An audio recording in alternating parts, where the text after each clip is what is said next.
गैर अमेरिकियों पर खतरा, ट्रंप ला रहे 227 साल पुराना कानून। अमेरिकी राष्ट्रपति डोनाल्ड ट्रंप अवैध प्रवासियों को देश से निकालने के लिए 227 साल पुराने एलियन एनिमीज एक्ट 1798 को लागू करने की तैयारी में है। यह कानून राष्ट्रपति को युद्धकालीन शक्तियां देता है, जिससे वह राष्ट्रपति में किसी भी गैर अमेरिकी नागरिक को निष्कासित कर सकते हैं। ट्रंप के सत्ता में आने के बाद हजारों प्रवासियों को पहले ही भारत, ब्राजील, मेक्सिको समेत कई देशों में वापस भेजा जा चुका है।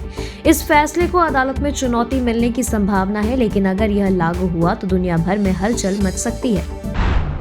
बांग्लादेश में फिर सत्ता संकट, सेना दे दी चेतावनी।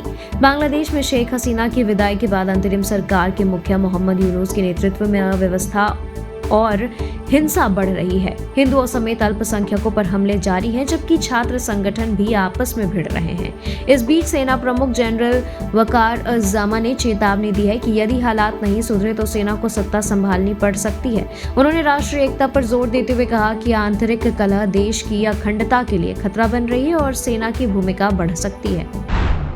व्हाइट हाउस में पत्रकारों की एंट्री बैन, ट्रंप प्रशासन पर भड़का मीडिया।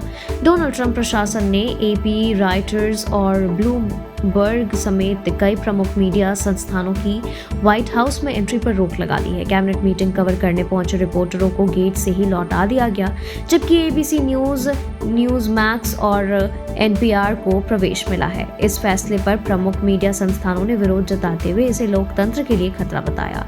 उनके बयान में कहा गया कि फ्री प्रेस जनता के लिए जरूरी है और इस तरह की रोक जानकारी की स्वतंत्रता पर हमला है।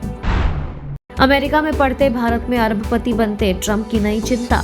डोनाल्ड ट्रंप ने अमेरिका इमिग्रेशन पॉलिसी पर सवाल उठाते हुए खास तौर से भारतीय छात्रों का जिक्र किया है। उन्होंने कहा कि विदेशी छात्र अमेरिका में पढ़ाई कर अपने देश लौटकर अरबपति बन जाते हैं, जबकि अमेरिका उन्हें रोक नहीं पाता। ट्रंप ने $50 लाख में गोल्ड कार्ड योजना शुरू की, जिससे नागरिकता हासिल करना आसान होगा। उन्होंने कहा कि हार्वर्ड और वॉर्टन जैसे संस्थानों से पढ़ने वाले छात्रों को नौकरी के ऑफर मिलते हैं, लेकिन वीजा न मिलने से वे अमेरिका छोड़ने पर मजबूर हो जाते हैं। यूएन में भारत ने पाकिस्तान को लताड़ा, कहा उपदेश देने लायक नहीं। संयुक्त राष्ट्र मानवाधिकार परिषद में भारत ने पाकिस्तान के कश्मीर पर लगाए आरोपों को झूठा और दुर्भावनापूर्ण बताया है। भारतीय राजदूत कृतज्ञ त्यागी ने पाकिस्तान को पाखंडी करार देते हुए कहा कि वह खुद मानवाधिकार उल्लंघन से ग्रस्त है और दूसरों को उपदेश देने की स्थिति में नहीं। उन्होंने कहा कि पाकिस्तानी नेता अपने सैन्य आतंकवादी तंत्र के झूठ को फैलाने में लगे हैं। भारत ने जोर देकर कहा कि कश्मीर भारत का आंतरिक मामला है और पाकिस्तान को गलत जानकारी फैलाने से बचना चाहिए।